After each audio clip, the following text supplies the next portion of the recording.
Any progress? అడిగాడు VK. వాళ్ళు ముగ్గురు లోపలే ఉన్నారు. ఇంతకీ అభిరామవర్మ ఏం చెప్పారు? అడిగాడు కేసరి. రాత్రంతా చెట్ల మధ్య కాచు కూర్చున్నాడు అతను. తెల్లవారుతుండగా వికే వచ్చాడు. నిన్న వచ్చాడే మూడో వ్యక్తి, వాడి పేరు షెంగ్. 30 ఏళ్ల క్రితం గ్యాంగ్టాక్లో 10,000 మంది చనిపోవడానికి వాడే కారణం అన్నాడు వికే. ఇంతకీ మన తర్వాత కార్యక్రమం ఏమిటి? అడిగాడు కేసరి. జోర్హాట్ ఎస్ఐని పట్టుకోవాలి. వాడికి కొన్ని రహస్యాలు తెలిసే ఉంటాయి. ఈరోజు మధ్యాహ్నంలోగా వాడిని తీసుకుని మనం హెలికాప్టర్లో ఢిల్లీకి చేరుకుంటాం అన్నాడు వికే. హెలికాప్టరా? ఆశ్చర్యపోయాడు కేసరి. అవును, అభిరామవర్మ పంపిస్తారు చెప్పాడు వికే. అది సరే, మనిద్దరం ఢిల్లీ వెళ్ళిపోతే? అనుమానంగా అన్నాడు కేసరి. వర్మ ఏదో ప్రమాదాన్ని శంకిస్తున్నారు. ఇన్నాళ్లు లేనిది షెంగ్, బైరాగి, నిఖ్రాని అందరూ ధైర్యంగా ఇక్కడ కలుసుకున్నారు అంటే కొన్ని రోజుల్లోనే ఏదో జరగబోతోంది. మనకి ఎక్కువ వ్యవధి లేదు. ఆ ఎస్ఐ గారితో నిజాలు కక్కించాలి. అప్పుడు మనం పరిశ్రమ మీద దాడి చేయాలి. లోపల ఏముందో తెలిస్తే తప్ప మనకి స్థిమితం ఉండదు. నిబంధనలు పక్కకు నెట్టేయమని చీఫ్ ఆదేశం. ముందు అరుణి రిపోర్ట్ ఎక్కడుందో తెలుసుకుంటే చాలు చెప్పాడు వికే. అలాగే, కానీ ఆ ఎస్ఐ ఇక్కడ లేడు. నిన్న రాత్రి 11కి ఎక్కడికో వెళ్ళిపోయాడు. వెంబడిద్దాం అనుకున్నాను, కానీ అసలైన వ్యక్తులు లోపలే ఉన్నారని ఆగిపోయాను అన్నాడు కేసరి. మై గాడ్, మనం ఎలా అయినా వాడిని పట్టుకోవాలి అన్నాడు వికే. నా అనుమానం వాడు జోర్హాట్కే వెళ్ళి ఉంటాడు. వాడి ఉద్యోగం అక్కడే కదా తాపీగా అన్నాడు కేసరి. ఆ క్షణం అలాంటి ఊహ రావడం అతనికి ఎంత అదృష్టమో అతనికే తెలియదు. ఎస్ఐకి నిజమైన ఉద్యోగం జోర్హాట్లోనే కదా మరి. పద వెళ్దాం. ముందు ఆ ఏరియా పోలీస్ కమిషనర్లా మాట్లాడి వాడిని మనకు కావాల్సిన చోటికి రప్పిస్తే సరిపోతుంది అన్నాడు వికే. వాళ్ళు జోర్హాట్ చేరేసరికి మధ్యాహ్నం 1 గంట అయింది. సుమారు 600 కిలోమీటర్ల దూరం. ఎంత వేగంగా వచ్చినా 7 గంటల పైనే పట్టింది. దారిలో తేజ్పూర్లో ఆగి అభిరామవర్మకు ఫోన్ చేశారు. మధ్యాహ్నం 2 గంటలకు హెలికాప్టర్ను జోర్హాట్కు పంపించమని చెప్పారు. జోర్హాట్ చేరగానే వారికి తెలిసిన మొదటి విషయం ఎస్ఐ సెలవులో ఉన్నాడు అని. ఏం చేద్దాం? అడిగాడు కేసరి. ఏదో ఒకటి చేసి వాడిని రప్పించాలి అన్నాడు వికే. హెలిప్యాడ్ దగ్గరికే వాడిని రప్పిస్తే అన్నాడు కేసరి. వద్దు, అక్కడి అధికారులకి అనుమానం రావచ్చు. తీవ్రంగా బుల్లెట్ దెబ్బలు తిన్న ఒక రా డిపార్ట్మెంట్ ఇన్ఫార్మర్ను మనం ఢిల్లీ తీసుకెళ్తున్నట్లుగా హెలిప్యాడ్లో అధికారులు నమ్మాలి వివరించాడు వికే. అంటే వాడి మొహం ఎవరికీ కనిపించకుండా చెయ్యాలా అన్నాడు కేసరి. అవును అన్నాడు వికే. ఈ హెలిప్యాడ్ దగ్గరలో ఒక చిన్న స్కూల్ గ్రౌండ్ ఉంది. నువ్వు నీకున్న పలుకుబడితో ఒక టాక్సీ కానీ ఆటో కానీ అక్కడికి తీసుకురా. నేను వాడిని రప్పిస్తాను. 1 గంటలో అక్కడ ఉండాలి అన్నాడు వికే. అలాగే అంటూ వెళ్ళిపోయాడు కేసరి. వికే కొంతసేపు ఆగి ఒక పబ్లిక్ టెలిఫోన్ బూత్కి వెళ్ళాడు. ఒక నంబర్ రింగ్ చేశాడు. 2 టౌన్ పోలీస్ స్టేషన్ అట్నుంచి వినిపించింది. వికే ఎస్ఐ పేరు చెప్పి అతనితో మాట్లాడాలన్నాడు. ఆయన సెలవులో ఉన్నారు అని చెప్పాడు హెడ్ కానిస్టేబుల్. అలాగా, ఎందుకు అడిగాడు వికే. ఇంట్లో ఎవరికో బాగోలేదనుకుంటాను అన్నాడు హెడ్ కానిస్టేబుల్. అయితే ఆయన ఇంటి ఫోన్ నెంబర్ చెప్తారా అడిగాడు వికే. అలాగే అంటూ హెడ్ కానిస్టేబుల్ చెప్పాడు. థ్యాంక్స్ అని వికే ఫోన్ పెట్టేసి ఎస్ఐ ఇంటికి రింగ్ చేశాడు. హలో అని వినిపించింది అవతల వైపు నుంచి. కమిషనర్ చెప్పాడు వికే. Yes sir. అటువైపు నుంచి ఎస్ఐ అటెన్షన్లోకి వచ్చాడు. సరిగ్గా ఏదైనా పని పడినప్పుడే సెలవులో ఉంటావు నువ్వు అన్నాడు వికే. అది కాదు సార్, నా కొడుక్కి ఆరోగ్యం బాగాలేదు, అందుకని నసిగాడు ఎస్ఐ. సర్లే, నీ సెలవు రద్దు చేసుకోమని నేను కూడా అన్ను, కానీ నువ్వు అర్జెంటుగా ఒక చిన్న పని చేయాలి అన్నాడు కమిషనర్. వికే కమిషనర్గా నటిస్తున్న వికే. ఏమిటి సార్? నిజానికి ఎస్ఐకి చాలా అసహనంగా ఉంది, కానీ నమ్రతగానే అడిగాడు. షెంగ్ నుంచి ఫోన్ వస్తే మాట్లాడడానికి వీలుగా ఉంటుందని సెలవు పెట్టాడు అతను. ఇంకొన్ని రోజుల్లో తానున్న ఆ ప్రాంతానికంతా తనే అధికారి కాబోతున్నాడు. ఇప్పటి నుంచే తను అందరితోనూ నిర్లక్ష్యంగా ప్రవర్తించవచ్చు, కానీ ఎందుకైనా మంచిదని సహనంగా ఉన్నాడు ఆ ఇన్స్పెక్టర్. త్వరలోనే హోంమంత్రి వస్తున్నారు. భద్రతా ఏర్పాట్ల గురించి చెప్పేందుకు ఇంటెలిజెన్స్ డిపార్ట్మెంట్ నుంచి ఎవరో వచ్చారు. నువ్వు వెంటనే హెలీప్యాడ్ దగ్గరున్న స్కూల్ గ్రౌండ్కి వెళ్ళి వాళ్ళని కలవాలి అన్నాడు వికే. ఎందుకు సార్ అంత రహస్యంగా కలవడం దేనికి? అడిగాడు ఎస్ఐ. వాళ్ళు చెప్పేవి బహుశా అసాధారణ అంశాలు కావు. అదీ కాక నిన్ను సిబిసిఐడిలోకి తీసుకోవాలని అనుకుంటున్నాం. అందుకు నీకు ఇదొక పరీక్ష అనుకో. నిన్నే పంపించమని ఐజీ గారు నాకు ఫోన్ చేసి మరీ చెప్పారు అన్నాడు వికే. అలాగే సార్, ఇప్పుడే బయలుదేరుతున్నాను చెప్పాడు ఎస్ఐ పొంగిపోతూ. జాగ్రత్త, ఎవ్వరికీ చెప్పకుండా రావాలి. ఇంకో విషయం, యూనిఫామ్లో రావద్దు, మఫ్టీలో. నీ కారు వాడద్దు. జాగ్రత్తలు చెప్పాడు వికే. న్యూఢిల్లీ. ఆ రోజు సాయంత్రం ఇండియన్ ఇన్స్టిట్యూట్ ఆఫ్ మెడికల్ సైన్సెస్కి చెందిన ఒక రోగి విపరీతమైన సెక్యూరిటీ మధ్య తీసుకుని రాబడ్డాడు. అతను రా డిపార్ట్మెంట్కి సాయం చేసిన ఇన్ఫార్మర్ అని మాత్రమే అందరికీ తెలుసు. కానీ చాలా కొద్ది మందికి ఆ వ్యక్తిని జోర్హాట్ నుంచి హెలికాప్టర్లో తీసుకుని వచ్చారని తెలుసు.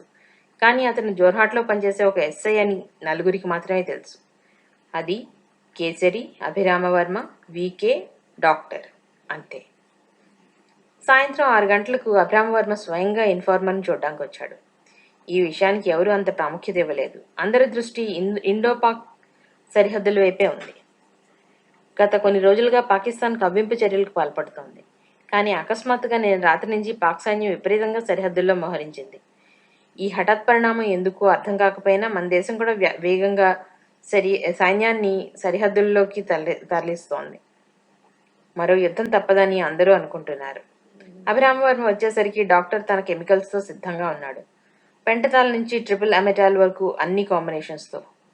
కేసరిని, విక్రమ్ కర్మాకర్ని, డాక్టర్ని తప్ప ఎవ్వరినీ ఆ గదిలోకి వెళ్ళనివ్వలేదు. మీరు రెడీ అయినా డాక్టర్? అడిగాడు వర్మ. మంచం మీద ఎస్ఐ కట్టివేయబడ్డాడు. మార్చి అందరినీ భయంగా చూస్తున్నాడు. తన అదృష్టం ఇంత త్వరగా తలకిందులవుతుందని ఊహించలేదు అతను. Ready sir. కానీ సందేహంగా అన్నాడు డాక్టర్. ఏదైనా సమస్య? అడిగాడు వర్మ. నో సార్, కానీ కెమికల్స్ ఉపయోగించి తీరాలా, ఇంకో మార్గం లేదా అన్నాడు డాక్టర్. కెమికల్స్ మనిషి మెదడు మీద అదుపును పోగొడతాయి. అందువల్ల ఆ వ్యక్తి మనసులో దాచుకున్న రహస్యాలన్నీ బయటకు వచ్చేస్తాయి. అయితే శరీరం మీద తీవ్ర దుష్పరిణామాలు చూపిస్తాయి. ఒక క్యూబిక్ సెంటీమీటర్ కెమికల్ పొరపాటున ఎక్కువ ఇంజెక్షన్ అయితే ఆ వ్యక్తి ఊపిరాడక గిలగిలా కొట్టుకుంటాడు. ఒక్కోసారి ప్రాణాలే పోవచ్చు. ఈ జాలితోటే డాక్టర్ కొంచెం తటపటాయిస్తున్నాడు. వర్మకు అర్థమైంది. చూడండి డాక్టర్, నిజానికి మాకు ఈ పని ఇష్టం లేదు. కానీ వీడు సాధారణమైన నేరగాడు కాదు. తీవ్రమైన ఉన్మాదం నిండిన ఏఎల్ఏకి చెందినవాడు. పోలీస్ డిపార్ట్మెంట్లో పనిచేస్తూ సిగ్గు లేకుండా తీవ్రవాదులకు సహాయం చేస్తున్నాడు. మనం ఉపయోగించే 3rd degrees వీడి ముందు ఎందుకు పనికిరావు. వీడు తెలివిగా అబద్ధం చెప్పి మనల్ని మోసం చేయగలడు. వీడు చెప్పేవి నిజాలో కాదో నిర్ధారించేంత వ్యవధి మాకు లేదు. కాబట్టి మానవత్వాన్ని కాసేపు పక్కన పెట్టండి అన్నాడు వర్మ. డాక్టర్ తల ఊపి తన బల్ల మీద నుంచి ఓ వయల్ తీశాడు. దాని సీల్ పగలగొట్టి రవాన్ని సిరంజిలోకి లాగాడు. ఎస్ఐ గింజుకున్నాడు. కట్లు తెంపుకునేందుకు విశ్వ ప్రయత్నం చేస్తున్నాడు. వికే, కేసరి అతన్ని కదలకుండా పట్టుకున్నారు. డాక్టర్ ఇంజెక్ట్ చేశాడు. ఇక వదిలేయండి. అతను ఎంత బాగా గింజుకుంటే ఎఫెక్ట్ అంత తొందరగా వస్తుంది అన్నాడు డాక్టర్. మరో 2 నిమిషాలకు ప్రశ్నించే కార్యక్రమం మొదలైంది. వాడు ఒక్కో విషయం చెప్పే కొద్దీ వింటున్న మొహాలు రక్తం లేనట్లుగా పాలిపోయాయి. డాక్టర్ కూడా తను మందెక్కించింది ఎలాంటి వ్యక్తికో అనేది అర్థమైంది. అతని మనసులో ఎస్ఐ పట్ల ఏ మూలో ఉన్న జాలి కూడా మాయమైపోయింది.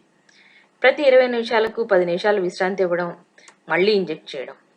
ఒక్కోసారి వాడు చెప్పే విషయాలు మరింత భయంకరంగా ఉంటున్నాయి. అంతా పూర్తయ్యేసరికి రాత్రి 9 గంటలైంది. అతన్ని ఇంటెన్సివ్ కేర్కి పంపించి 3 రా హెడ్ క్వార్టర్స్లో సమావేశమయ్యారు. 3 విపరీతమైన ఆందోళనలో ఉన్నారు.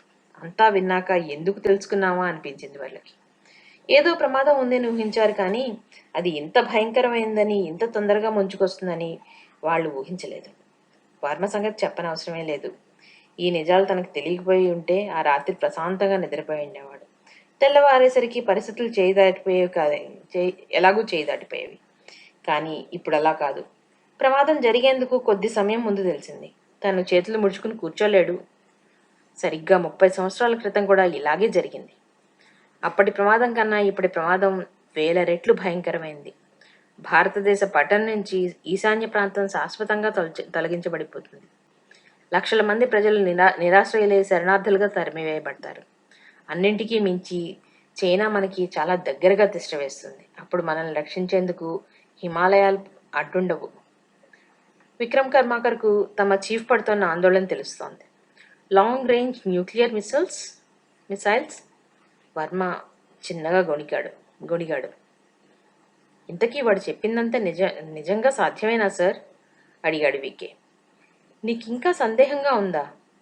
అమెరికా, రష్యాలతో సహా ఏ దేశము మనని రక్షించేందుకు ముందుకు రావనే మాటతో సహా అన్నీ నిజం అన్నాడు వర్మ. పాకిస్తాన్ నిన్నటి నుంచి సరిహద్దుల్లో మిలిటరీని మోహరించడం కూడా ఈ పథకంలో ఒక భాగమేనన్నమాట అన్నాడు వికే. అవును, మన చుట్టూ ఉన్న దేశాల్లో మన కష్ట సమయంలో సహాయం చేసే దేశం ఏదీ లేదు. మన దేశం దెబ్బతింటే సంతోషించే దేశాలే అన్నీ.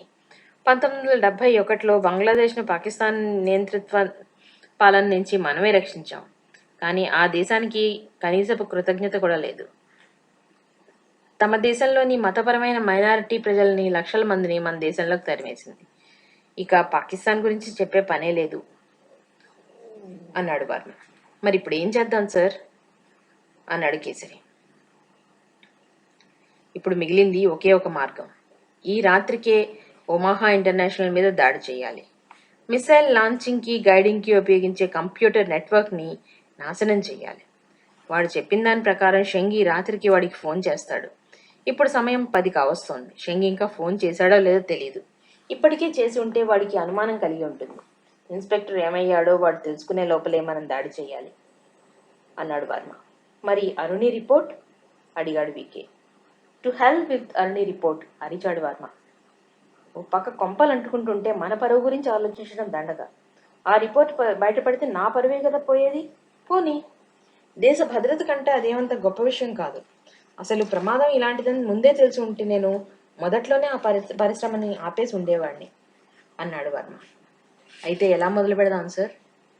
బ్లాక్ క్యాట్స్ని అన్నాడు వికే. నో, అంత వ్యవధి కూడా మనకి లేదు. పైగా ఈ విషయం అర్థమయ్యేట్లుగా చెప్పేందుకు మనకి చాలా సమయం పడుతుంది. అది కాక ఇంతకు ముందే ఎందుకు చెప్పలేదు అని అంటారు. మనం అరుణి రిపోర్ట్ గురించి మాట్లాడితే అదేమిటని ప్రశ్నలు మొదలెడతారు. కాబట్టి ఈ విషయంలో మీరే నాకు సహాయం చేయాలి అన్నాడు వర్మ. అలాగే సార్, ఏం చేయమంటారు అడిగాడు వికే. ఆ ప్రమాదంలోకి మిమ్మల్ని పంపించడం న్యాయం కాదని నాకు తెలుసు. 1000 మంది హార్డ్ కోర్ మిలిటెంట్స్ మధ్యకి పోవడం అంటే ప్రాణాలతో చెలగాటమే అని నాకు తెలుసు. కానీ ఇప్పుడు విధి లేని పరిస్థితుల్లో అన్నాడు వర్మ. మీరు ఇంతగా చెప్పాలా సార్? ఇదేమీ మీ స్వార్థం కోసం మీరు కోరుతున్న కోరిక కాదే. దేశ భద్రత విషయానికి వస్తే ఆ మాత్రం బాధ్యత మాకు ఉంది కదా అన్నాడు కేసరి. ఆ మాటకొస్తే ఈ ప్రమాదం ముంచుకు రావడానికి కూడా పరోక్షంగా తనే కారణం. 30 ఏళ్ల క్రితం ప్రమాదానికి ఇప్పటికీ ఒకటే తేడా. అప్పుడు తనకి తెలీదు, ఇప్పుడు తనకి తెలుసు, అంతే అనుకున్నాడు కేసరి. సరే, జాగ్రత్తగా వినండి. మన ఏకైక లక్ష్యం ముందు ఆ కంప్యూటర్స్ని నాశనం చేయడం. దీనికోసం ఒకరు కంప్యూటర్ దగ్గరికి వెళ్ళాలి, ఇంకొకరు మిగిలిన వాళ్ళు అటువైపు రాకుండా మళ్లించాలి. ఈలోగా సైన్యాన్ని, బ్లాక్ కమాండోస్ని పంపిస్తాను నేను. మీరు ఈలోపు కంప్యూటర్ నెట్వర్క్ నాశనం చేసి వీలైతే అణుక్షిపణుల నేలమాగాని తాళాన్ని షెంగ్ నుంచి లాక్కోవాలి. కానీ జాగ్రత్త, ప్రాణాలు పోయే సాహసాలు మాత్రం చెయ్యొద్దు. కంప్యూటర్ నెట్వర్క్ నాశనం అయితే చాలు. ఆ తర్వాత మన వాళ్ళు వచ్చే వరకు ఎక్కడైనా దాక్కుని ఉండండి. మన ఆపరేషన్ కోడ్ పేరు మిస్సైల్. ఈ కోడ్ పేరు మన వాళ్ళకి చెప్తాను. వాళ్ళు పొరపాటును మిమ్మల్ని కాల్ చేయకుండా దీన్ని ఉపయోగించండి అన్నాడు వర్మ. అలాగే సార్, మేము బయలుదేరుతున్నాం అన్నాడు వికే. గుడ్ లక్ అన్నాడు వర్మ. మరో నిమిషంలో వారి హెలికాప్టర్ బయలుదేరింది. ఒక ఘోరమైన ప్రమాదం నుంచి దేశాన్ని రక్షించేందుకు ఆ ఇద్దరూ సిలిగురి వైపు వస్తున్నారు. వర్మ తన ఫోన్ తీశాడు. చైనా సరిహద్దుల వైపు ఉన్న మన మిలిటరీ బేస్లకి ఫోన్ చేసి చైనా మిలిటరీ నుంచి రెచ్చగొట్టే చర్యలు ప్రారంభం కావచ్చని జాగ్రత్తగా ఉండమని చెప్పాడు. మన మిలిటరీ అధికారులకు సరిహద్దుల్లో అలాంటివేమీ కనిపించడం లేదు. అయినా అది అభిరామ వర్మ నుంచి వచ్చిన సూచన కాబట్టి అంత తేలిగ్గా తీసుకోలేదు. ఆ పని పూర్తి కాగానే వర్మ ప్రధానమంత్రికి ఫోన్ చేశాడు. సార్, చాలా ముఖ్యమైన విషయం మీతో చర్చించాలి. దేశ భద్రతకు ముప్పు వచ్చే సంగతి. సమయం కూడా కొన్ని గంటలు మాత్రమే ఉంది. నేను వస్తున్నాను అన్నాడు అతను. వెంటనే రండి అన్నాడు ప్రధాని. వర్మ ఫోన్ పెట్టేశాడు. ఒక కాగితం మీద ఒమహా ఇంటర్నేషనల్ కుట్ర గురించి క్లుప్తంగా రాశాడు. చివరిలో విక్రమ్ కర్మాకర్ కేసరి తనకు చేస్తున్న సహాయం గురించి కూడా రాశాడు. ఈ కాగితాన్ని ఒక కవర్లో పెట్టి పిన్ చేశాడు. ఇంటర్కమ్ తీసి ఒక నంబర్ ప్రెస్ చేశాడు. హలో, జైన్ హియర్ అటు నుంచి వినిపించింది. జైన్ రా డిపార్ట్మెంట్లో అసిస్టెంట్ డైరెక్టర్. తన తర్వాత జైన్ డైరెక్టర్ అవుతాడు. నేనే, వెంటనే రా అన్నాడు వర్మ. మరో నిమిషంలో జైన్ వచ్చాడు. ఈ కవర్ తీసుకువెళ్ళి ఇప్పుడే ప్రధానమంత్రికి ఇవ్వాలి. అతి ముఖ్యమైన విషయం. నేను అపాయింట్మెంట్ తీసుకున్నాను, కానీ నాకు ఇంకో ముఖ్యమైన పని ఉంది అన్నాడు వర్మ. ఎస్ సార్ అని జైన్ కవర్ తీసుకుని వెళ్ళిపోయాడు. అభిరామ వర్మ తన ఆయుధ సామాగ్రితో బయలుదేరాడు. కేసరిని ప్రమాదంలోకి దింపి తను ఇక్కడ ప్రశాంతంగా ఉండలేడు కదా, అందుకే అప్పటికప్పుడే ఒక నిర్ణయానికి వచ్చాడు. తన సైన్యం కమాండో స్పాట్ని చేరేలోగా తన వంతు కర్తవ్యాన్ని తాను కూడా నిర్వహించాలి అని. తనే స్వయంగా ప్రధానికి వివరించాలంటే చాలా సమయం పడుతుంది. అందుకే క్లుప్తంగా విషయం రాసి పంపించాడు. తన ప్రాణాలకి తెగించి రంగంలోకి దూకాడు అంటే విషయం ఎంత ప్రమాదకరమైందో ప్రధానికి కూడా అర్థమవుతుంది. వెంటనే సహాయం వస్తుంది అనుకున్నాడు అతను. జైన్ కారు ప్రధాని ఇంటివైపుకి బయలుదేరింది. అదే సమయానికి అభిరామవర్మ హెలికాప్టర్ గాల్లోకి లేచింది. సామాన్యంగా రాత్రిపూట హెలికాప్టర్ వాడరు, కానీ ఇది అత్యవసర పరిస్థితి. మరి నేను కంప్యూటర్స్ వైపు వెళ్తాను, నువ్వు మిగిలిన వాళ్ళని మళ్లించాలి అన్నాడు వికే. నో అన్నాడు కేసరి. అతను అప్పటికే ఓ నిర్ణయానికి వచ్చేశాడు. కంప్యూటర్స్ వైపు నేనే వెళ్తాను, ఆ హక్కు నాకే ఉంది అన్నాడు కేసరి. హక్కేమిటి? ఏమిటి నువ్వు అనేది? అర్థం కాక అడిగాడు వికే. మనం ఎలాగో చాలా రిస్క్ తీసుకుంటున్నాం, అలాగే అభిరామవర్మ గారి పరువు పోకుండా చూసే బాధ్యత కూడా తీసుకుందాం. నేను కంప్యూటర్స్ని నాశనం చేసి అరుణి రిపోర్ట్ తీసుకుని వస్తాను. దాన్ని క్షేమంగా తీసుకురాలేకపోతే కనీసం కాల్చేస్తాను. నువ్వు మిగతా వారి పని చూసుకో అన్నాడు కేసరి. తన కారణంగా ఆ రిపోర్ట్ ప్రభుదాసుని చేరింది. తన కారణంగానే అది తిరిగి బైరాగి లాంటి దేశద్రోహులకి చేరింది. అందువల్లే అభిరామవర్మ ఈ పరిశ్రమను మొదట్లో ఆపలేకపోయాడు. అన్నీ తన కారణంగా జరిగాయి. ఇది కూడా తనే చేస్తాడు. ప్రాయశ్చిత్తం చేసుకోవడానికి కూడా సమయం కావాలని సమయం రావాలని అభిరామవర్మ చెప్పాడు కదా, ఇదే దానికి సరైన సమయం అనుకున్నాడు కేసరి. కానీ నువ్వు చేయగలవా అడిగాడు వికే. చేయగలను, అది కాక నాకు అస్సామీ వచ్చు, నీకు రాదు చెప్పాడు కేసరి. హెలికాప్టర్ స్పాట్కి కొంచెం దూరంలో దిగింది. ఇద్దరు ఒమహా ఇంటర్నేషనల్ వైపు వేగంగా వెళ్లారు. అక్కడికి వెళ్లేసరికి వాతావరణం ఉద్రిక్తంగా ఉంది. పరిశ్రమ గిడ్డంగి చుట్టూ దట్టమైన చెట్లున్నాయి.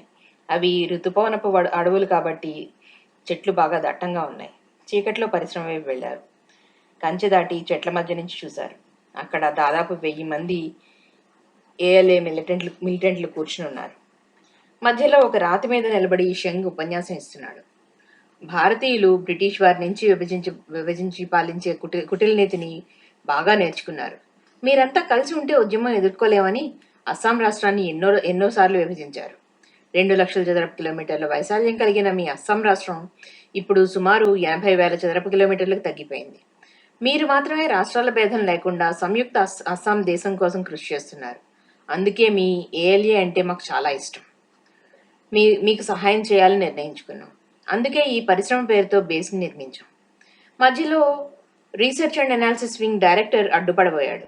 ఇదిగో ఈ ఫైల్తో అతన్ని మేము అదుపు చేశాం చెప్పుకుంటూ పోతున్నాడు షంగ్. వింటున్న కేసరి వికే ఒక్కసారిగా ఉలిక్కిపడి ఒకరినొకరు చూసుకున్నారు. ఇప్పుడెలా? ఫైల్ వీడి దగ్గర ఉంది, కంప్యూటర్స్ లోపలున్నాయి అన్నాడు వికే. ఈ పరిస్థితిలో మనం ఏదో ఒక్క లక్ష్యమే సాధించగలం. కంప్యూటర్స్ను నాశనం చేయడం మనకు ముఖ్యం, పైగా అదే సులభం కూడా అన్నాడు వికే. మన లక్ష్యాలు 2 నెరవేరి తీరాలి. నేను వెళ్ళి కంప్యూటర్ నెట్వర్క్ నాశనం చేస్తాను, అంతలో నువ్వు ఇక్కడ రంగం సిద్ధం చేసి ఉండు. ఇద్దరం 2 వైపుల నుంచి అటాక్ చేద్దాం అన్నాడు కేసరి. కానీ అక్కడ విజయం నీది కాకపోతే, ఎవరైనా నిన్ను పట్టుకుంటే అనుమానించాడు వికే.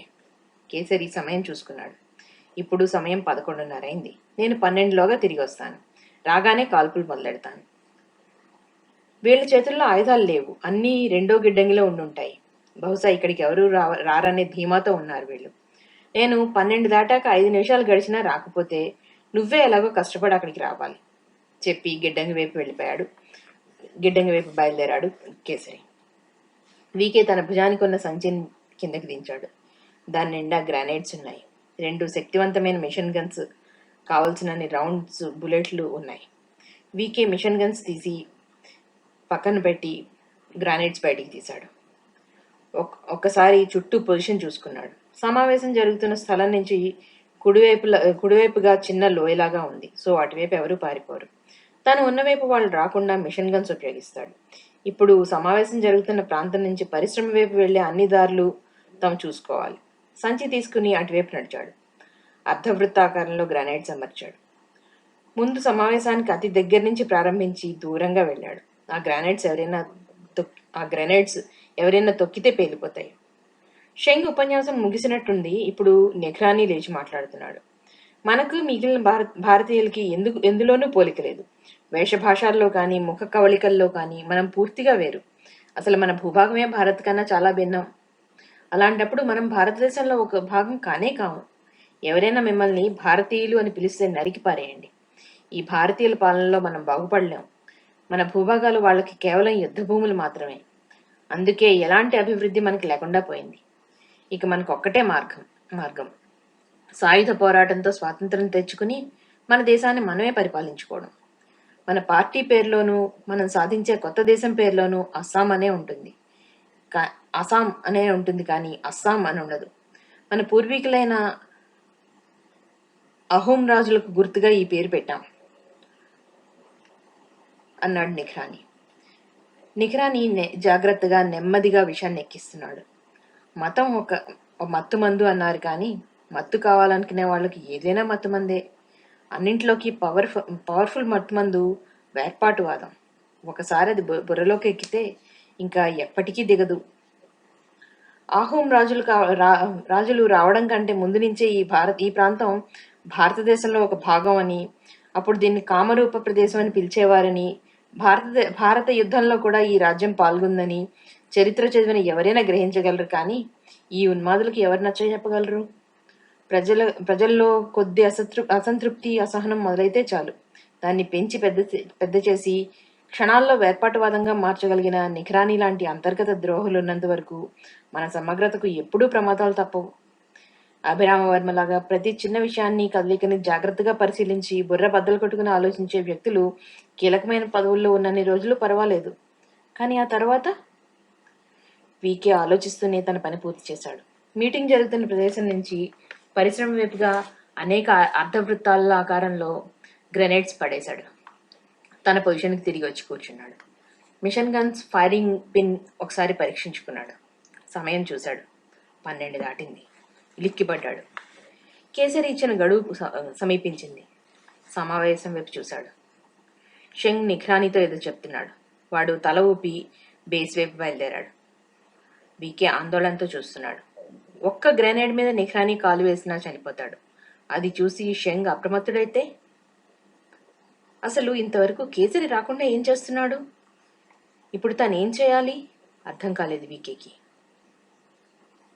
న్యూఢిల్లీ ప్రధాని నివాసం ముందు జైన్ కారు ఆగింది. జైన్ని చూసి అందరూ ఆశ్చర్యపోయారు. అభిరామవర్మ వస్తాడని వెంటనే లోపలికి పంపించమని ప్రధాని చెప్పారు. జైన్ వాళ్ళని పట్టించుకోకుండా నేరుగా ప్రధాని దగ్గరికి వెళ్ళాడు. అభివాదం చేసి అభిరామవర్మ ఇచ్చిన కవర్ను ఆయనకు అందించాడు. ప్రధాని ఒక క్షణం ఆశ్చర్యపోయాడు. అభిరామవర్మ రాలేదే అడిగాడు కవర్ తెరుస్తూ. ఏదో తొందర పని అంటూ హెలికాప్టర్లో వెళ్లారు చెప్పాడు జైన్. కానీ అతని మాటలు ప్రధాని వినిపించుకోనే లేదు. వర్మ రాసిన ఉత్తరమే చదువుతున్నాడు. ఆయన మొహం చాలా గంభీరంగా ఉంది. మరో 5 నిమిషాల్లో ప్రధాని కారు రాష్ట్రపతి భవన్ వైపు వేగంగా వెళ్ళిపోయింది. రాష్ట్రపతికి ప్రధాని అన్నీ వివరించారు. మరో అరగంటలో మన సైన్యానికి ఆదేశాలు జారీ అయ్యాయి. Air force military combined operation missile మొదలైంది. మిలిటరీ అధికారులు క్షణాల్లో తమ స్ట్రాటజీని రఫ్గా రూపొందించుకున్నారు. స్పాట్కి చేరుకున్నాక అప్పటికప్పుడు ఎలా మెలగాలో నిర్ణయించుకోవాలి అనుకున్నారు. మొదట బ్లాక్ క్యాట్స్ రంగంలోకి ప్రవేశించాలి కనుక వాళ్ళు ముందే బయలుదేరారు. వాళ్ళ వెనకే మిరజ్ యుద్ధ విమానాలు కదిలాయి. కేసరి కళ్ళు చిట్లించుకుని ఆ బేస్ వైపు చూశాడు. పైకి చూసేందుకు అదొక పెద్ద గిడ్డంగిలాగా ఉంది. దాని పక్కన ఇంకో గిడ్డంగి ఉంది. దాంట్లో ఆయుధాగారం ఉంది. బేస్ బయట నలుగురు కాపలా ఉన్నారు. వాళ్ళు ఒకరితో ఒకరు మాట్లాడుకుంటున్నారు. దాన్ని బట్టి వాళ్ళు చాలా ఉదాసీనంగా ఉన్నారు అని అర్థమవుతోంది. వాళ్ళకంటూ ప్రత్యేకంగా యూనిఫామ్ లేదు. బహుశా ఐడెంటిటీ కార్డ్స్ ఉండుంటాయి. రెండో గిడ్డంగి బయట ఒకడే కాపలా ఉన్నాడు. కేసరికి ఆశ్చర్యంగా అనిపించింది. ఎంత పకడ్బందీగా పథకం వేసినా ఇంత తాత్సరమా? తమ విషయం ఎవరికీ తెలియదనే ధీమా అన్నమాట. అందుకే అంత అజాగ్రత్తగా ఉన్నారు అనుకున్నాడు. కేసరి మెయిన్ బేస్ పైకి చూశాడు. ఫేస్ లైన్స్ నుంచి తీగలేవి బేస్లోకి వెళ్ళలేదు, కానీ రెండో గిడ్డంగిలోకి వెళ్ళాయి. అంటే మొత్తానికి కరెంట్ రెండో గిడ్డంగిలోంచి వస్తోందన్నమాట. కానీ అదెందుకో అతనికి లాజికల్గా అనిపించలేదు. ఇంత చక్కగా పథకం వేసిన వాళ్ళు కంప్యూటర్స్కి ఫేజ్ లైన్స్ నుంచి కరెంట్ తీసుకోరు. ఎందుకంటే కరెంట్ పోతే మొత్తం నెట్వర్క్ ఫెయిల్ అయిపోతుంది కదా. జనరేటర్ ఎక్కడో ఉండే ఉంటుంది. కంప్యూటర్స్ని దానికే లింక్ చేసి ఉంటారు. జనరేటర్ ఎక్కడుందో తెలుసుకోవాలి. అదే మొదటి పని అనుకున్నాడు కేసరి. రెండో గిడ్డంగి వైపు కదిలాడు. అక్కడున్న గార్డ్ పచారులు చేస్తున్నాడు. కేసరి వెనక నుంచి వాడి మీద దాడి చేశాడు. ఎడమ చేత్తో వాడి మెడను బిగించి రివాల్వర్ను కంటకు ఆనించాడు. గట్టిగా అరవకు, నోరు తెరిచేలోగా చస్తావు, నెమ్మదిగా అన్నాడు కేసరి. గార్డ్ చేతిలోని తుపాకీ కింద పడింది. కేసరి దాన్ని తీసుకున్నాడు. అది AK-47 మెషిన్ గన్. కంప్యూటర్స్కు కరెంట్ సప్లై ఎక్కడి నుంచి అవుతుంది? మెల్లగా చెప్పు అడిగాడు కేసరి. జనరేటర్స్ చెప్పాడు గార్డ్. ఎక్కడున్నాయి అడిగాడు కేసరి. ఈ గిడ్డంగిలోనే నేలమాగడిలో ఉన్నాయి అన్నాడు.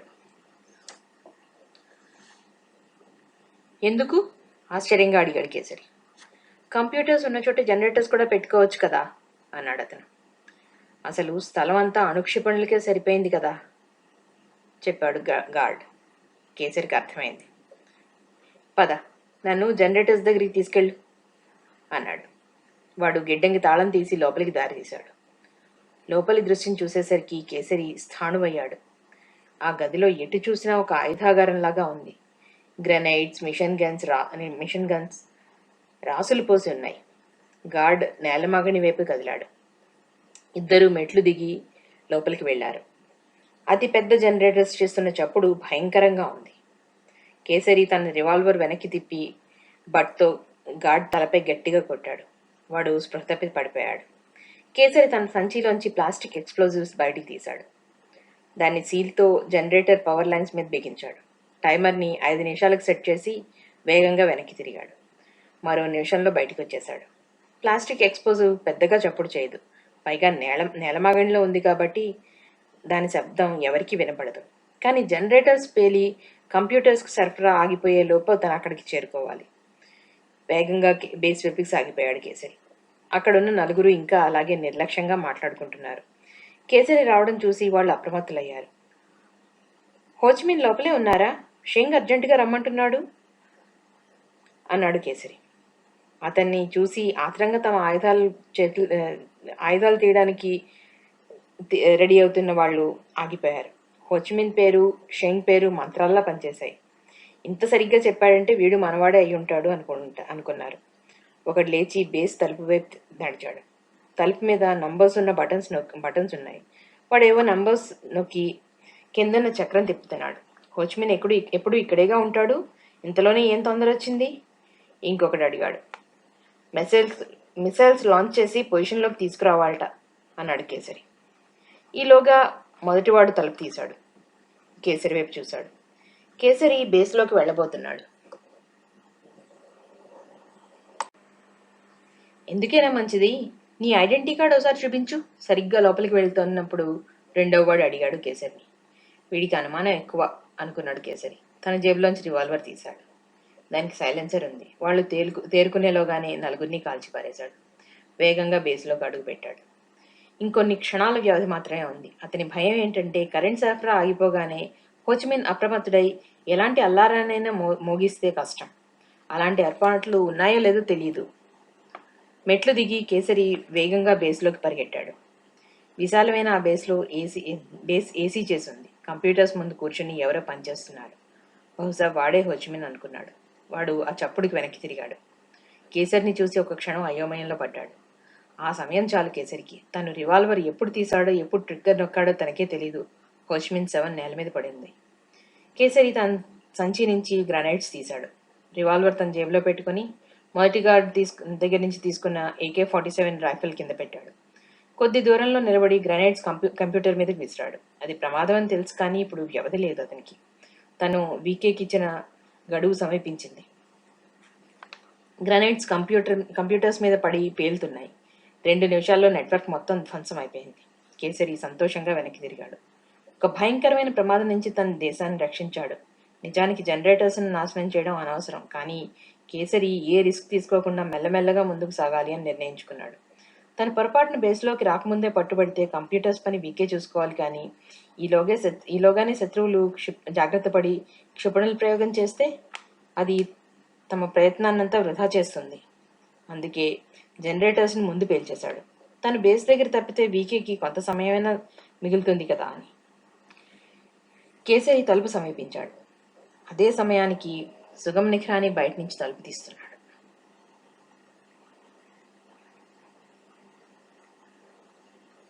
వీకే తేలిగ్గా ఊపిరి తీసుకున్నాడు. సుగమ్ నిఖ్రాని క్షేమంగా బేస్ వైపు వెళ్తున్నాడు.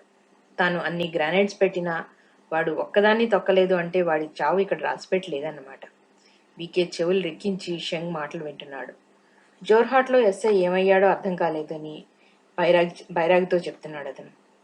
మన వాళ్లను జోర్హాట్ నుంచి బయలుదేరమని ఇంకొకటితో చెప్పి పంపించాను. నాకెందుకో వర్మ ఏదో చేస్తున్నాడని అనుమానం వచ్చింది. క్షిపణుల లాంచింగ్ సిద్ధం చేయమని నిఖ్రానితో చెప్పి పంపించాను. ఇంకో 10 నిమిషాల్లో మన క్షిపణి ఒకటి ఢిల్లీ మీద పడుతుంది. మన దెబ్బ అంటే ఏమిటో భారతీయులకు, ముఖ్యంగా వర్మకు తెలుస్తుంది అన్నాడు షంగ్. వీకే ఉలిక్కి పడ్డాడు. సమయం 12:10. కేసరి ఇంకా బయటికి రాలేదు. ఒకవేళ పట్టుపడ్డా? అర్థం కాలేదు వీకేకి. కేసరి బేస్ తలుపు సమీపించాడు. ఏదో చప్పుడైతే ఉలిక్కిపడి చూశాడు. ఎవరో అటువైపు నుంచి తలుపు తీస్తున్నారు. కేసరి రివాల్వర్ గురిపెట్టి ఒక పక్కగా నిలబడ్డాడు. తలుపు తీసుకుని సుగమ్ నిఖ్రాని వచ్చాడు. నిఖ్రాని ఒక్క క్షణం స్థాణువయ్యాడు. చనిపోయాడు అనుకున్న కేసరి ఊహించని చోట ఇలా కనిపించేసరికి ఒక్క క్షణం స్థాణువైపోయాడు అతను. షెంగ్ ఎందుకు వర్మ గురించి అంతగా భయపడ్డాడో ఇప్పుడు అర్థమైంది. కానీ ఇప్పుడు అతనికి వ్యవధి లేదు. కేసరి ట్రిగ్గర్ నొక్కాడు, కానీ అందులో బుల్లెట్స్ లేవు. ఈసారి కేసరి నిశ్చేష్టుడయ్యాడు. తను గార్డ్ నుంచి తీసుకున్న AK-47 అందుకున్నాడు. ఈలోగా నిఖ్రాని తన మెషిన్ గన్ను గురిపెట్టాడు. కేసరి వేగంగా వెనక్కి పరిగెత్తి నేల మీద బోర్లా పడ్డాడు, కానీ అప్పటికే ఆలస్యమైంది. నిఖ్రాని షూటింగ్ ఎక్స్పర్ట్. బుల్లెట్స్ కేసరి కడుపులోంచి దూసుకుపోయాయి. నిఖ్రాని ఇంకోసారి కాల్చబోయాడు. అంతలో కేసరి తన శక్తినంతా కూడగట్టుకుని కాల్చాడు. నిఖ్రాని నేల మీద పడిపోయాడు. కేసరి వాడి శవం వైపు తృప్తిగా చూశాడు. తనను నమ్మించి వాడుకుని చివరికి బాంబుతో తన కారును పేల్చేసిన వాడిని తన చేత్తోనే చంపగలిగాడు. అతనికి చాలా తృప్తిగా అనిపించింది. సడన్ గా వీకే గుర్తొచ్చాడు. తను చెప్పిన గడువు ఎప్పుడో దాటిపోయింది. వీకే గందరగోళంలో ఉండుంటాడు. అదీకాక నిఖ్రాని ఇప్పుడు వాడిన AK-47 రైఫిల్ శబ్దం చాలా దూరం వినిపించి ఉండొచ్చు. అది విని అందరూ ఇటువైపే బయలుదేరితే వీకే మరింత చిక్కుల్లో పడిపోతాడు. తను ఎలాగైనా బయటపడాలి. కంప్యూటర్స్ నాశనమయ్యాయని వీకేతో చెప్తే చాలు అనుకున్నాడు కేసరి. చాలా ప్రయాసపడి బయటికి వచ్చాడు. బయట ఉన్నట్లుండి మిషన్ గన్స్ శబ్దం వినిపించడంతో వీకేతో పాటు అందరూ ఉలిక్కిపడ్డారు. తమ నాయకుడికి ఏదో ప్రమాదం వచ్చిందనుకున్నారు అందరూ. అంతే. అందరూ లేచి బేస్ వైపు పరుగులు తీశారు. వీకే అమర్చిన గ్రానైడ్స్ పేలుతున్నాయి. దాంతో అందరూ మరింత అయోమయంలో పడ్డారు. కొంతమంది వెనక్కి వస్తే మరికొంతమంది ముందుకే వెళ్తున్నారు.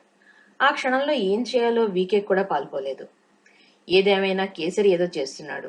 ఇప్పుడు ఇంతమంది అక్కడికి వెళ్తే అతని పని పాడవుతుంది అనుకున్నాడు వీకే. చెట్టు చాట్లనే భవనం వైపు కదిలాడు. బేస్ వైపు పరుగులు తీస్తున్న వాళ్ళని కాల్చడం మొదలెట్టాడు. ఉన్నట్టుండి అతని కాళ్ల ముందు బుల్లెట్స్ నేలను తాకి దుమ్ము రేగడంతో తిప్పి చూశాడు. ప్రమోద్ బైరాగి, షంగ్ చెరోపక్క నుంచి కాలుస్తున్నారు, తనని బేస్ వైపు కదలనేయకుండా. వీకే తన తుపాకీని బారు వైపు తిప్పి కాల్చడం మొదలెట్టాడు. కానీ అది అంతలో ముగిసే యుద్ధం కాదని అతనికి తెలుసు. తను వెంటనే బేస్ వైపు వెళ్ళాలి. ఎలా? అర్థం కాలేదు అతనికి. ఇంతలో వీళ్ళ సంగతి నేను చూస్తాను, నువ్వు వెంటనే వెళ్ళు. ఉన్నట్టుండి కొంచెం దూరంలో అభిరామవర్మ గొంతు వినిపించింది వీకేకి. ఉలిక్కిపడి చూశాడు వీకే.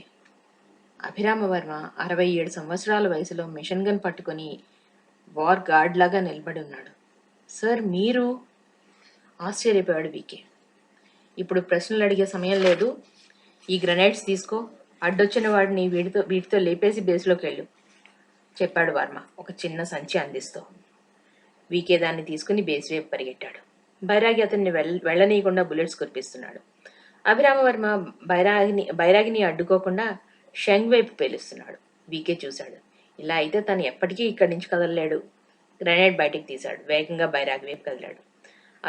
అతడి ప్రయత్నం వర్మకు అర్థమైంది. షంగ్ని వదిలేసి బైరాగి మీద కాల్పులు ఉధృతం చేశాడు. బైరాగి దృష్టి అంతా వర్మ వైపు మళ్లించి ఓ రాయి చాటును కూర్చుని తుపాకీని వర్మకు గురిపెట్టాడు. సరిగ్గా అది పేలే సమయానికి వీకే ఒక గ్రెనేడ్ విసిరాడు. బైరాగి గెంతబోయాడు, కానీ ఆ ప్రయత్నం వృధా అయింది. గ్రెనేడ్ పెద్ద చప్పుడుతో పేలింది. బైరాగి శరీరం ఆ పేలుడికి గాలిలో ఎగిరిపడింది. కొంతసేపు గిలగిల్లాడి బైరాగి చనిపోయాడు. వీకే బేస్ వైపు పరిగెత్తాడు. వర్మ దృష్టి పూర్తిగా బైరాగి మీద కేంద్రీకృతమైన సమయంలో షెంగ్ అతని వైపు రాసాగాడు. సరిగ్గా బైరాగి మీద గ్రెనేడ్ పడినప్పుడు వర్మపై కాల్పులు జరపడం మొదలెట్టాడు. వర్మ శరీరం రక్తసిక్తమైంది. ఆగ్రహంగా షెంగ్ వైపు తిరిగాడు అతను. కేసరి బేస్ నుంచి బయటికి వచ్చేటప్పటికి అంతా గందరగోళంగా ఉంది. చాలా మంది పరిగెత్తుతూ రెండో గిడ్డంగి వైపు వస్తున్నారు. దారిలో కొంతమంది గ్రెనేడ్స్ తొక్కి పేలిపోతున్నారు. కానీ చాలా మంది చావకుండా తన వైపే వస్తున్నారు. అతనికి అర్థమైంది, వాళ్ళంతా తమ ఆయుధాల కోసం వస్తున్నారు అని. ఇంతమంది ఆయుధాలు అందుకుంటే ఇంకా వీకేని ఎవరూ రక్షించలేరు. మన సైన్యం ఎప్పుడు సహాయానికి వస్తుందో తెలియదు. తను కూడా బాగా దెబ్బతిని ఉన్నాడు. ఇక వీకే ఒక్కడే మిగిలాడు. వీళ్ళు తమ ఆయుధాలతో కాల్చేస్తే షెంగ్ ఏమైనా చేయగలడు. నిమిషాల్లో అణుక్షిపణులను నేలమగని తీసి వాటిని ఇంకో చోటికి తరలించగలడు. అన్నీ కాకపోయినా ఒకటి రెండింటిని వాళ్ళు క్షేమంగా తీసుకువెళ్ళగలిగినా చాలు. మన దేశానికి ప్రమాదమే అది. అలా జరగకూడదు అంటే వీకే బతికి ఉండి షెంగ్ని బైరాగిని కదలనివ్వకూడదు. అది జరగాలి అంటే ఈ ఏఎల్ఏ తీవ్రవాదులకు ఆయుధాలు అందకూడదు. కేసరి ఒక్క క్షణం ఆలోచించాడు. ఇక తను ఎంతసేపు బతుకుతాడో కూడా తెలియదు. బతికినా తన జీవితం నిస్సారమైందే. బతకడం వల్ల తనకు వచ్చే ఆనందం ఏమీ లేదు. వీకే లాంటి దేశభక్తులు బతికుంటే చాలు. దేశానికి ఈ ప్రమాదం రావడానికి కూడా పరోక్షంగా తనే కారణం. అలాంటప్పుడు తన ప్రాణాలే ముందు పోవాలి. అన్నింటికీ మించి అరుణి రిపోర్ట్. దాన్ని వీకే స్వాధీనం చేసుకుని వర్మకి ఇవ్వాలి. అప్పుడే తనకు మనశ్శాంతి. ఇవన్నీ జరగాలి అంటే ఒకటే మార్గం అనుకుని కేసరి తన శక్తినంతా కూడగట్టుకుని రెండో గిడ్డంగి వైపు కదిలాడు. ఆ క్షణంలో అతను ఆవేశంతో తన తండ్రిని చంపిన కేసరి కాదు. పగతో ప్రభుదాసుని చంపిన కేసరి కూడా కాదు. గ్రాసం లేక చిక్కినను ప్రాణభయార్థంబైనను నిస్రావ మదేభ కుంభపిసిత గ్రహాలాలసశీల సాహగ్రాగ్రేసర భాసమైన కేసరి రెండో గిడ్డంగిలోకి వెళ్లి ఓ గ్రానైడ్ అందుకున్నాడు. అప్పటికే తీవ్రవాదులు తలుపులు దాటుకుని లోపలికి వస్తున్నారు. కేసరి గ్రానైడ్ మీద పిన్ లాగి కింద పడేశాడు మిగిలిన గ్రానైడ్స్ మధ్యలోకి. మరుక్షణం ఆ భవనం అంతా భూకంపం వచ్చినట్లుగా కదిలిపోయింది. అప్పుడు కలిగిన విస్ఫోటనం 5 కిలోమీటర్ల దూరం వరకు వినిపించింది. గిడ్డంగి మొత్తం కూలిపోయింది. ఆ విసురుకు 50 మంది తీవ్రవాదులు మాడిపోయారు. మరో 100 మంది అచేతనంగా పడిపోయారు. మిగిలిన వాళ్ళు షాక్తో శిలాప్రతిమలైపోయారు. సరిగ్గా అదే సమయానికి వీకే అక్కడికి వచ్చాడు. బేస్ వైపు చూశాడు. బయట 4 గార్డ్స్ చనిపోయి ఉన్నారు. బేస్ తలుపులు తీసే ఉన్నాయి. రెండో గిడ్డంగి క్షణం ముందే పేలిపోయింది. అంటే కేసరి కంప్యూటర్స్ని నాశనం చేశాడు. ఆ తర్వాత ఆయుధాలున్న రెండో గిడ్డంగిని పేల్చేశాడు. తనకు పని తగ్గించేందుకు కేసరి బలైపోయాడు. అప్రయత్నంగా వీకే కళ్ళల్లోకి నీళ్లు వచ్చాయి. అకస్మాత్తుగా హెలికాప్టర్స్ వస్తున్న శబ్దం వినిపించింది. వీకే తలెత్తాడు. బ్లాక్ కార్డ్స్ దిగుతున్నారు. అది చూసి ఉగ్రవాదులందరూ కకావికలుగా పారిపోయారు. మరో 10 నిమిషాలకి సైన్యం ఆ ప్రాంతాన్ని చుట్టుముట్టింది. దొరికిన వాళ్ళని దొరికినట్లుగా కాల్చేశారు. మొత్తం మన సైన్యం అదుపులోకి వచ్చాక వీకే వారిని సమీపించాడు. వాళ్ళు మన వైపు తుపాకులు గురిపెట్టే లోపలే మిసైల్, ఆపరేషన్ మిసైల్ అని అరిచాడు. దాంతో వాళ్ళు తన వైపు తుపాకులు గురిపెట్టే లోపలే మిసైల్, ఆపరేషన్ మిసైల్ అంటూ అరిచాడు వీకే. దాంతో వాళ్ళు గన్స్ కిందకి దింపేశారు. ఎవరు మీరు అని అడిగారు. నా పేరు విక్రమ్ కర్మాకర్, రా డిపార్ట్మెంట్ అని చెప్పాడు అతను. ఓ, మీరేనా? ఇంతకు అభిరామ వర్మ గారు ఎక్కడా అడిగారు వాళ్ళు. కొద్ది దూరంలో ఉన్నారు, నేను వెళ్తున్నాను. మీరు అదిగో ఆ బేస్లోకి ఎవరూ వెళ్లకుండా చూసుకోండి అన్నాడు వికే. అలాగే అన్నారు వాళ్ళు. అభిరామవర్మ రక్తసిక్తమైన శరీరంతో మెల్లగా జాగ్రత్తగా షెంగ్ వైపు కదులుతున్నాడు. షెంగ్ తను ఉన్న వైపు నుంచే తప్పించుకోవాలి. ఇంకోవైపుగా చిన్న లోయ ఉంది, అందులో పెద్ద ఊబి ఉంది కాబట్టి అటు వెళ్ళలేడు అతను. అందుకే షెంగ్ కోసం మాటు వేసిన పుల్లాగా చూస్తున్నాడు ఆయన. వాడిని ప్రాణాలతో వెళ్ళనివ్వకూడదు. తన భార్యని ఘోరంగా చంపాడు. గ్యాంగ్టాక్లో 1000 మందిని వీడే చంపించాడు. ఇప్పుడు తన దేశాన్నే విడదీయాలని అణ్వస్త్రాలతో వచ్చాడు. వీడిని ఎలాగైనా తను చంపాలి. వీడి చావు చైనాలోని మిగిలిన ఉన్మాదులకి గుణపాఠం కావాలి అనుకున్నాడు అభిరామవర్మ. ఇద్దరూ నిశ్శబ్దంగా కదులుతున్నారు. అభిరామవర్మ జేబులో టార్చ్ ఉంది, కానీ అది వెలిగించలేదు అతను. వెలిగిస్తే షెంగ్ తన్ని చూస్తాడు. హఠాత్తుగా వర్మ పక్కనే ఉన్న చెట్టు మీదకి బుల్లెట్స్ పడ్డాయి. చూశాడు అభిరామవర్మ. అతనికి ఓపిక నశిస్తోంది. ఒక ఐడియా మెరిసింది. తన కోటు విప్పి టార్చ్ లైట్ బయటికి తీసి కోట్ చేతికి కట్టాడు. తర్వాత తనకు కావాల్సిన చెట్టు కోసం వెతికాడు. కొద్ది దూరంలో కనిపించింది. ఒక చెట్టు కొమ్మ తనంతెత్తే ఉంది. బూట్ లేస్ సహాయంతో తన కోట్ని ఆ కొమ్మకు కట్టేశాడు. తర్వాత దాన్ని ఊపి టార్చ్ వెలిగించి మరో చెట్టు చాటుకి తప్పుకున్నాడు. తన తుపాకీ గురిపెట్టి చీకట్లోకి చూస్తున్నాడు. అతని శరీరం నుంచి రక్తం చాలా పోతుంది. లోపలికి వెళ్ళిన బుల్లెట్స్ చాలా బాధ పెడుతున్నాయి కూడా. ఇక ఎక్కువసేపు తను బతకడని ఆయనకు అర్థమైపోయింది. అంతలోపే తన చివరి కోరిక తీరాలి, షెంగ్ చావాలి అనుకున్నాడు ఆయన. వర్మ కళ్ళు మూతలు పడుతున్నాయి. అతి కష్టం మీద ట్రిగ్గర్ బిగించి పట్టుకున్నాడు. హఠాత్తుగా మిషన్ గన్ చప్పుడు వినిపించింది. అతని కోట్ బుల్లెట్స్ తగిలి కింద పడింది. కానీ వర్మ దాన్ని చూడడం లేదు. చీకట్లో ఎటు నుంచి బుల్లెట్స్ వచ్చాయో చూశాడు. అంతే, అతని చేతిలో మిషన్ గన్ నిప్పులు కక్కింది. ఆగకుండా 5 రౌండ్లు కాల్చాడు. చీకట్లో ఒక శరీరం దబ్బుమని నేల మీద పడ్డం, ఒక భయంకరమైన ఆర్తనాదం వినిపించాయి. నిజానికి వర్మ వినాలనుకున్నది ఆ ఆర్తనాదమే. వర్మ తల పక్కకు వాలిపోయింది. మరో 5 నిమిషాలకి ఆయన ప్రాణాలు పోయాయి. ఆ తర్వాత మరో 5 నిమిషాలకు వీకే వచ్చాడు అక్కడికి. చీకట్లో ఏ అలికిడి వినిపించకపోవడంతో భయపడ్డాడు అతను. వర్మను చూసేందుకు అతనికి మరికొంత సమయం పట్టింది. దగ్గరగా వచ్చి చూశాడు. వర్మ చనిపోయాడని అతనికి అర్థమైంది. వీకే కొంతసేపు మౌనంగా వర్మ శవాన్ని చూస్తూ ఉండిపోయాడు. అతని మనసంతా స్తబ్దంగా ఉంది. కొంతసేపు అయ్యాక లేచాడు. కొద్ది దూరంలో పడి ఉన్న షెంగ్ శవం వైపు వెళ్ళాడు. షెంగ్ జేబులు తడివాడు. అతనికి కావాల్సింది దొరికింది. అణ్వస్త్రాలున్న నేలమాణిగ తాళం చెవి. దాన్ని తీసుకుని లేచాడు. ఉన్నట్టుండి అతని దృష్టి షెంగ్ పక్కనే ఉన్న ఫైల్ మీద పడింది. అది అరుణి రిపోర్ట్. వర్మ జీవితంలో మార్పులకి అదే కారణం. ఈరోజు అకస్మాత్తుగా దేశానికి ఇంత ప్రమాదం రావడానికి కూడా అదే కారణం. వీకే కోపం దాన్ని రాసిన అరుణి మీదకే వెళ్ళింది. ఆత్మహత్య చేసుకునేవాడు ఇదెందుకు రాశాడు? వర్మ లాంటి నిజాయితీపరులైన వారి జీవితాలతో ఆడుకోవడానికా? వీకే ఆ రిపోర్ట్ వైపు చూశాడు. వర్మను బ్లాక్మెయిల్ చేసేందుకు తప్ప అది ఇంకెందుకు పనికిరాలేదు. ఇక ముందు కూడా అది దేనికి పనికిరాదు. ఒక వ్యక్తి నుంచి అతని మాతృదేశం ఆశించే త్యాగానికి కూడా ఒక హద్దు ఉంది.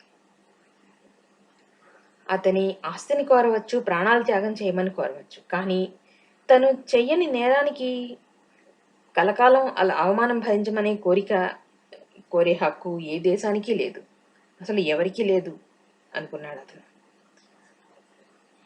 వీకే జేబులోంచి లైటర్ తీశాడు. ఆ ఫైల్ని తెరిచి అంటించేశాడు. అరుణి రిపోర్ట్ పూర్తిగా కాలిపోయింది. ఇప్పుడు వీకేకి తృప్తిగా ఉంది. నేలమాళిగా తీసుకుని బేస్ వైపు కదిలాడు. ఎందరెందరో దేశభక్తుల త్యాగాలతో స్వాతంత్ర్యం పొందిన ఈ దేశం, మరెంతో మంది దేశభక్తులైన సైనికుల రక్తంతో తడిసిన ఈ దివ్య ధాత్రి మరోసారి తన పుత్రుల ప్రాణత్యాగంతో రక్షింపబడింది. ఈ దేశ చరిత్రలో మరో భయంకరమైన రాత్రి గడిచింది.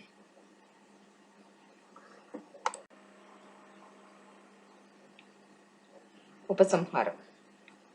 జోర్హాట్ నుంచి ఇండో చైనా సరిహద్దుల వైపు వెళ్లిన ఏఎల్ఏ తీవ్రవాదులు చైనా నుంచి దొంగతనంగా వచ్చిన సైనికులు లొంగిపోయారు.